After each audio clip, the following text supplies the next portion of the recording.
Anda kandidatқа söz bereli. Hurmatly Qudratbek Alçevich. Qancha minut so'raysiz? 15 minut. Başlayırsanız bo'ladi. Hurmatly İsa Şişenqolovич, hurmatly deputatlar, жалпыбызга белгилүү болгондой, Кыргыз Республикасынын премьер-министри Урматтуу Абылгазиев Мухаммедкалый Дүйшөкеевич саясий чечим кабыл алды. Учурдан пайдаланып, анын келечектеги иштерине ийгилик каалайбыз. Жогорудагылардын негизинде мага эң жогорку ишеним көрсөтүлүп, менин талапкерлигимди да ушул кызматка сунуштап жана колдоп жатканыңыздарга терең ыраазычылык билдиремин. Өзүңүздөргө белгилүү болгондой, мен 7 жыл өзгөчө кырдаалдар министри, 2 жылдан ашык акыркы өкмөттө биринчи вице-премьер-министр болуп иштедим. Муну менен менин саясий өмүр жолум элдин көз алдында жана сыноосунда болуп келгендигин билдиргим келет. Биз президентибиз урматтуу Сооронбай Шариповичтин премьер-министр кезинде сунушталган ишеним жана биримдик жана анын улантуучусу катары кабыл алынган өкмөттүн биримдик ишеним жаратмандык программаларынын алкагында белгиленген баардык көздөгөн максаттарды, аларды ишке ашыруу боюнча түзүлгөн пландарды жакшы билебиз. Ошондой эле Кыргыз Республикасынын президенти тарабынан кабыл алынган Кыргыз Республикасынын 2018-2040 жылдарга туруктуу өнүктүрүү стратегиясын ишке ашырууга багытталган иш-аракеттер менен жакындан таанышпыз жана аларды даярдоого катышканбыз. Ошондуктан сиздерге өз программам катары ушул программаларды улантууну туура деп чечтик. Бирок учурдагы коронавирус пандемиясы дүйнө экономикасында да, анын ичинде биздин экономикабызга да улуттуу корректировкаларды киргизип жатат. Ошондуктан жылдын аягына чейин өкмөттүн артыкчылыктуу багыттарынын бир катар өзгөрүүлөр болушу күтүлүүдө. Булар туурасында өз баяндамамда билдирип кетсем, өкмөттүн баардык иши биримдик ишеним жаратмандык программасына коюлган индикаторларды пландуу аткарууга багытталган. Ошондуктан белгиленген иштер ыраттуу түрдө улантылышы керек деп ойлойбуз. Программада белгиленген күтүлүүчү натыйжаларга жетүүдө баардык индикаторлор боюнча максаттар ишке аша баштады. Аларды биз толук улантабыз. Атап айта кетсем, экономикалык кайра түзүүлөр, ички дүң продукциянын жыл сайын өсүү темпинин 4%-дан кем эмесин камсыздоо болчу. Өзүңүздөргө белгилүү болгондой, биз акыркы өкмөттүн отчетунда да бул маселе боюнча катуу талкууладык. Биздин максат 4%-дан кем эмес өсүштү камсыз кылуу болчу 19-жылда. Акыркы көрсөткүчтөр боюнча 4,5%-ды түздү. Бюджеттин аткарылышы 2018-жылы 135 миллиард сом болсо, 2019-жылы 148,4 миллиард сомду түздү. Өсүш 13 миллиард сомду түздү. 2020-жылы коронавируска чейин 163,7 миллиард сом, же өсүш дээрлик 30 миллиард сомду түзүү пландалган. Бюджеттин ички дүң продукцияга карата тартыштыгы 5%-дан ашпайт деп план койгонбуз. Биз аны 2019-жылы 0,1%-га чейин түшүрдүк. Жакырчылыктын деңгээли 5 жылда 25%-дан 20%-га чейин төмөндөйт деп пландаганбыз. Ал эми 19-жылдын жыйынтыгы менен 22,4%-ды түздү, же болбосо 3,2%-га жакшырды. Жашоо минимумунан төмөн пенсия алган пенсиялердин саны 38%-дан 36%-га чейин азайды, же 2%-га жакшырды. Мектепке чейинки билим берүүгө балдарды камтуу план боюнча 40%-га жеткирүү пландалган болчу, 2023-жылга чейин деп эсептегенбиз. Аны биз 2019-жылдын көрсөткүчү менен 43,1%-га жеткиздик. Ичүүчү таза суу пайдаланган калктын үлүшү 0,7%-га өстү. 2018-жылдан бери айлык акыларды жогорулатууга жалпысынан 13,7 миллиард сом бөлүндү. Эл аралык мамлекеттик жана жергиликтүү маанидеги жолдорду республикалык бюджеттин эсебинен асфальттоону 1 жылга 126 километр планга коюлса, аны 336,7 километр жолду асфальттадык. Биз жалпысынан 2 жылдын ичинде 800 километрден ашык жолду асфальттоого жетиштик. Интернет менен камсыздоо план боюнча 70% болсо, аны биз 72%-га жеткирдик. Анын ичинде мектептерде 99%, ал эми айыл өкмөттөрү 100%га аткарууга жеттик. Ошол эле мезгилде коронавирус, COVID-19 өлкө экономикасына тийгизген таасирине байланыштуу жарым жылдын жыйынтыгы боюнча өкмөттүн программасы ишке ашыруунун 2020 жылга белгиленген ички иш аракеттер планын кайрап чыгат. Кыска мөөнөттө өкмөттүн иши негизинен төмөнкү багыттарга жүргүзүлөт. Өкмөт экономиканы кризистен кийин калыбына келтирүү жана андан ары өнүктүрүү боюнча комплекстүү иш-чаралардын пакетин иштеп чыгууда. Анын негизги багыттары төмөнкүдөй болот. Экспорттук потенциалдарды күчөтүү, ата мекендик ишкерлерди колдоо, импортту алмаштыруу саясатын активдүү жүргүзүү, экологиялык таза продукцияны өндүрүүнүн көлөмүн көбөйтүү жана аны рынокторду өздөштүрүү, бизнес жүргүзүү жана инвестицияларды тартуу үчүн жагымдуу шарттарды түзүү, мамлекеттик мүлктү эффективдүү башкаруу. Бул программаны ишке ашыруу бир катар тармактардын өнүгүшүнө жаңы дем берет. Бул биринчи кезекте адамдын өнүгүшү, аралыктан билим берүү жана дистанттык кызматтардын бардык түрлөрү, электрондук соода, салыктык жол жоболорду фискалдаштырууга багытталган долбоорлорду ишке ашырууга түрткү болот.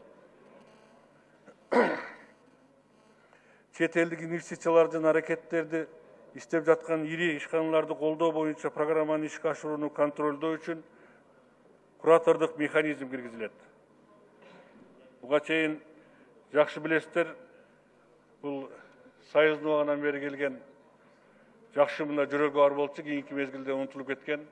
Ар бир өкмөт мүчөлөрү региондорду кураторлукка алып, ошолор менен чогуу өнүгүү иштерин жүргүзүү механизми киргизилмекчи. Бул механизм ишкерлердин проблемаларын ыкчам чечүүгө жардам берет деп ойлойбуз. Ички өндүрүштү өнүктүрүү боюнча иштер жүргүзүлөт. Ал үчүн мамлекеттик сатып алуулар жаатындагы реформалар улантылат. Ата мекендик өндүрүүчүлөрдү сатып алууларга катышуу үлүшү көбөйтүлөт. Бул боюнча акыркы мезгилдерде бир топ жакшы жумуштар жүргүзүлгөнүн баарыбыз билебиз.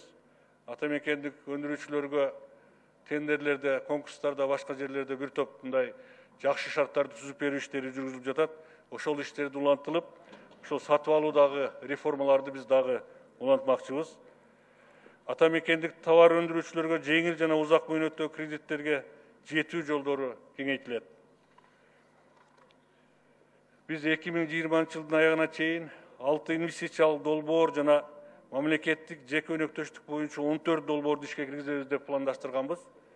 Бирок акыркы мына 3 айдан берки болуп аткан өлкөдөгү, дүйнөдөгү вирустун айынан бир топ биздин жана мен айткандай пландарга корректировка киргизүүгө туура келип атат.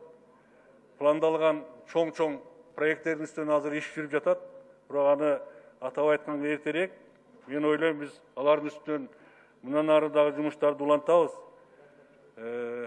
Жаңы проекттерди киргизүүнүн үстүнөн иштейбиз. Бирок могул белгиленген проекттердин үстүнөн кээ бирөөнү корректировка жана даталар боюнча киргизүүгө туура келип атат. Мен ойлойм, буну баарыңыздар туура түшүнөсүздөр. Бунун объективдүү причиналарын мен айтып атамын. Андан кийинки негизги чоң проекттердин бири мына буга чейин башталып калган Манас эл аралык аэропорту боюнча бизде азыр иш жүрүп жатат. Ал боюнча жакынкы күндөрдө биз тиешелүү бизге бизнес проект түзө турган банк менен иш-чарага кол коюшабыз. Мен ойлойм, биз бир жылга жетпеген убакта ошол биздин аэропортторду, ички каттамдарды кантип өнүктүрүү боюнча бизде жаңы документ пайда болот. Ошонун негизинде иш жүргүзүүгө мүмкүнчүлүк болот деп ойлойм. Өкмөт Кыргыз Республикасынын Doing бизнес жүргүзүү рейтингинде төмөнкү индикаторларды өз позициясын жакшыртуунун үстүнөн дагы иштейт. Бул салык салуу маселеси, кредит алуу, электр тармактарын кошулууну жакшыртуу, отчетторду электрондук түрдө тапшыруу, салыктарды онлайн платформа аркылуу төлөө, курулушка уруксат берүү жана башкасы сыяктуу. Билесиздер, 2019 жылдын жыйынтыгы менен мен жогоруда белгилеген көрсөткүчтөр боюнча Кыргызстан 20 реформатор өлкөнүн катарына кирген. Жогоруда Doing бизнестин изилдөөсү боюнча. урматтуу депутаттар, финансы жаатында өкмөттүн программасы боюнча улантылуучу жана кошумча иштерге токтоло кетсем, өлкөнүн биринчи вице-премьер-министри катары иштеп жатып, сиздер менен ушул залда өлкөнүн бюджетин 3 жолу бекиттик. 2019-2020 жылдын бюджети жана акыркы жакында кабыл алган антикризистик бюджет. Буга толугу менен катыштык. Ошондуктан бүгүнкү алып келе жаткан өкмөттүн программасындагы улантылуучу негизги иштердин бири бюджеттин киреше бөлүгүнүн аткарылышын камсыздоо болуп саналат. Ал үчүн биринчиден 2020 жылдан тартып төмөнкү салыктык процедураларды фискалдаштыруунун компоненттери ишке киргизилет. Биз азыр иштеп ошонун үстүнөн аяктап жакындап калды. Буюрса жакын күндөрү ишке кирет. Кээ бирөө уже кирип иштеп жатат. Бул электрондук эсеп фактураларын колдонуу, виртуалдык контролдук кассалык машиналарды киргизүү, май куюучу станцияларга эсепке алуунун автоматташтырылган системасын милдеттүү түрдө колдонууну киргизүү, алкоголдук жана тамеки продукцияларына санариптик маркировканы милдеттүү түрдө киргизүү маселелери. Экинчиден, бажы системасында конкреттүү иштерди баштаганбыз. Алар улантылат. Көмүскө экономика менен күрөшүү, кирешелерди легалдаштыруу, кирген чыккан товарлардын так учетун жүргүзүүнүн алкагында АСИКУда системасын киргизүү боюнча жумуштар жүргүзүлүүдө. Анын алкагында ишкерлерге карата жалпы салыктык жүк жеңилдейт деп ойлойбуз. Электрондук эсеп фактураларды, электрондук товардык коштомолорду колдонуу, товарларды санариптик аныктоо аркылуу белгилөө, жүк ташуучу автоунааларды маалыматтык система менен учетко алуу, анын алкагында контрабанданы азайтат жана салыктын толук төлөнүшүн камсыз кылууга жетишебиз деп ойлойбуз. Үчүнчүдөн, бюджеттин киреше бөлүгүнүн аткарылышын камсыздоо үчүн бир нече мыйзам долбоорлору сиздердин карооңуздарга киргизилген. Алар кабыл алынса, бир жылда 820 миллион сомго чейин кошумча киреше түшөт деп ойлойбуз. Сиздерге бүгүнкү күндө карооңуздарда 2-3 мыйзам долбоору турат. Ошолорду кабыл алып берсеңиздер, биз жогорудагы цифраларды бюджетке толуктоо үчүн киргизүүгө камсыз болот деген оюбуз бар. Бул мыйзамдардын арасында бензонол, газохол жана башка нефть продуктыларынын акциз салыгын киргизүү боюнча мыйзамдар, майнингке салык салуу боюнча укуктук негизди киргизүү маселеси, концентраттарды алып чыгууга салык салууну киргизүү боюнча мыйзамдар бар. Негизги жана мен айткан мыйзамдардын ичинде ушул 3 мыйзам болуп турат. Баарыңыздар жакшы билесиздер, мына Тоо кен тармагында концентраттарды ташып чыгуудагы биздеги болгон маселелерди көптөн бери сиздер дагы айтып келатасыздар. Ошону талкуулоо менен бүгүнкү күндө ошол мыйзам долбоору сиздердин карооңуздарга кирген. Тез аранын ичинде кабыл алынса, мен ойлойм, бул дагы бюджетти толуктоо үчүн бир топ шарттарды жакшыртат деп ойлойбуз. Өкмөттүн ишеним, биримдик жана жараткандык программасына кошумча иретинде биз ишкердик субъекттерди каржылоо программасын киргизебиз. Өзүңүздөр билесиздер, COVID-19 коронавирустук пандемиянын кесепеттерине жабыр таткан жеке ишкерлерге, чакан жана орто ишкердик субъекттерге, ири бизнес субъекттерине антикризистик пландын алкагында мамлекеттик финансылык колдоо көрсөтүү максатын көздөйбүз. Баштапкы этапта 2020 жылы программаны жалпы каржылоо 14 миллиард сомдон кем эмес өлчөмдө пландалууда. Кийинки жылы каржылоонун өлчөмү көбөйтүлмөкчү. 21 миңден ашык ишке ар кандай өлчөмдө жеңилдетилген кредит алууга мүмкүнчүлүктү түзүүнү шарттап жатабыз. Туризм, бул тармактарга туризм, жеңил өнөр жайы, фармацевтика, жүк ташуулар, өндүрүштүк жана кайра иштетүү ишканаларынын ишине, анын ичинде агро өнөр жай жана башкаларга дем берүү үчүн жогорудагы айтылган кредиттик линияны ачкан турабыз. Бул ошол мен айткан негизги экономиканын 5 тармагын камтыйт. Пайыздык деңгээли 4%дан 14%га чейин болот. 4%дан 14%га чейин болот. Ал эми тышкы карызды кыскартуу багытында иштер улантылат. Азыркы кырдаалга карата учурда карыздарды тейлөө мөөнөтүн жылдыруу боюнча эки тараптуу сүйлөшүүлөр жүрүп жатат. Буюрсанын натыйжасында үнөмдөлө турган 53,8 миллион долларга жакын каражатты башка артыкчылыктуу багыттарга жумшайбыз. Ал эми кийин биз тышкы карызды терең реструктуризациялоо боюнча дагы иштерди улантмакчыбыз. урматтуу депутаттар, сіздерге белгілі болгондой 3 жыл катары менен президентибиз урматтуу Сооронбай Шарипович тарабынан аймактарды өнүктүрүү жылы деп жарыяланып, мамлекеттик саясаттын негизги багыты катары аныкталган. Бул багытта өкмөттүн буга чейинки аткарган иштери улантылат жана өкмөттүн биримдик ишеним жаратмандык программасына кошумча иретинде региондорду посткризистик абалдан чыгуу үчүн, республиканын региондорунда экономикалык жигердүүлүктүн деңгээлин жогорулатуу үчүн, эпидемиянын финансылык жана экономикалык кесепеттерине каршы туруу үчүн бардык финансылык жана административдик мүмкүнчүлүктөрдү колдонобуз. Буга байланыштуу төмөнкүдөй чаралар көрүлөт. Билим берүү объекттерин каржылоону жергиликтүү бюджеттен республикалык деңгээлге өткөрүп берүү башталат. Буну мына 2 жылдан бери сиздер менен бул маселе боюнча сүйлөшүп келгенбиз. Ушул маселени дагы алып, бир топ жергиликтүү бийликке жеңилдетүү, аларды дотациядан чыгаруу маселелерин карап жатабыз. Жер салыгынын базалык ставкалары жер кыртышын баалоонун жыйынтыгы боюнча кайра каралып чыгат. Бизнести колдоо максатында региондорду өнүктүрүү фонддордун каражаттарын бөлүштүрүү кайра каралып чыгат.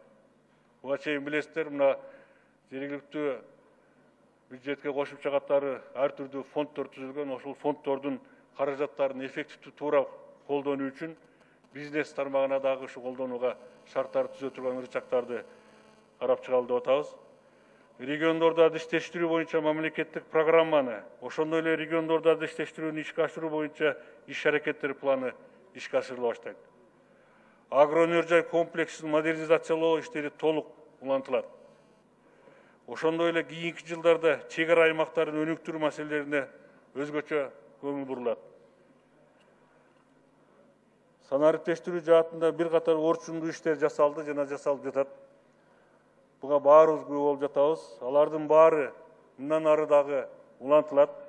Акыркы 3 айдын ичинде коронавируска байланыштуу бир топ дагы жаңы көз караштар пайда болду бул санариптештирүү боюнча. Ал иштерди дагы биз буга чейинки түзгөн санариптештирүү боюнча пландарга өзгөртүү киргизүү менен бул иштерди кайра улантмакчыбыз. Коопсуз шаар, электрондук мамлекеттик кызмат көрсөтүү иштери, бүт өлкөнү интернет менен камсыздоо жана башка ушул сыяктуу дагы бир топ санариптештирүү боюнча биздин пландагы иштерибиз бар. Алардын баарын толук кандуу мындан ары дагы улантуу иштери жүрөт. Негизги маселелердин бири болуп, буга чейинки жарыяланган коррупцияга каршы күрөшүү пландарын ишке ашыруу иштери улантылат. Жана бул боюнча иштерди эффективдүү жана мындан да күчөтүү түрүндө жүргүзүү боюнча иштерди алып барууга аракет жасайбыз. Жогорудагылардын негизинде, урматтуу депутаттар, биз азыркы келип аткан өкмөт баарын туура түшүнүп турабыз. Жогоруда Шишекулович айткандай, айтылгандай техникалык өкмөт катары же болбосо ол саясий акыркы бизде боло турган иш-чаранын алкагында мыйзамга ылайыктуу жаңы парламент келгенден кийин жаңы өкмөттүн составы түзүлөт. Ага чейинки иштерди, буга чейинки пландаган жумуштардын баардыгын мамлекеттеги саясатты колдоо менен биз алдыга жылдыруунун үстүнөн иштейбиз. Ал боюнча бүгүнкү күндө саясий дагы, башка моралдык дагы бизде эрк бар. Эгер сиздер ишеним көрсөтсөңүздөр, биз ойлойбуз, бул иштерди сиздер менен чогуу иш алып барабыз деп. Жогорудагылардын негизинде өкмөт кыска убакытта бир нече маселелерди негизги маселе деп биз алдыга коюп, ушунун алкагында калган иштерди унутпай алып кетүү менен иш алып барабыз. Бул айта кете турган болсок, бүгүнкү күндөгү актуалдуу маселе катары коронавируска каршы туруу. Экинчиси, ушуга байланыштуу токтоп калган экономиканын тармактарын кайра ишке жандандырып киргизип, ордуна коюу. Үчүнчүсү, биздеги быйылкы боло турган негизги саясий маселе бул жергиликтүү бийликке шайлоо, парламентке, андан кийин парламентке шайлоо иштерин так, сапаттуу, ачык айкын алып барууну камсыздоо өкмөттүн негизги милдеттери деп ойлойбуз. Биз кыска убакытта ушул иштерди жасайлы деген оюбуз бар. Негизинен мен баяндамамды бүттүм. Көңүл бурганыңыздарга чоң рахмат. Бул жерде азыр жаңы өкмөттүн составынын баары келип отурат. Эгер сурооңуздар болсо, баардыгы жооп бергенге даяр. Негизинен өкмөт составы өзгөргөн жок. Бул жерде өзүнүн берген арызына байланыштуу аппарат жетекчиси кетти, анын ордуна жаңы аппарат жетекчи келди, Темиралиев Талайбек Асанбекович. Бул киши биз буга чейин 6 жыл чогуу иштештик. Өзгөчө кырдаалдар министрлигинде стат секретарь катары, мен министр болуп турганда чогуу түшүнүү менен иштешкенбиз. Мен ушул кишинин кандидатурасын сиздерге сунуштап жатам. Андан кийин буга чейин мени ээлеп келген кызмат ордуна биринчи вице-премьер-министрликке буга чейинки өзүңүздөрдүн коллегаңыздар Батыралиев Алмазбек Батыралиевичтин кандидатурасы көрсөтүлүп атат. Үчүнчүсү өзүнүн арызы менен кеткен бизде информациялык технология комитетинин жетекчиси Догоев Дастан Давлетовичтин ордуна буга чейинки парк высоких технологиянын жетекчиси Исмаилов Алтынбектин кандидатурасын көрсөтүп атабыз. Башка өкмөт составында өзгөрүү жок. Калгандары ошол мурунку состав боюнча келди. Рахмат көңүлүңүздө.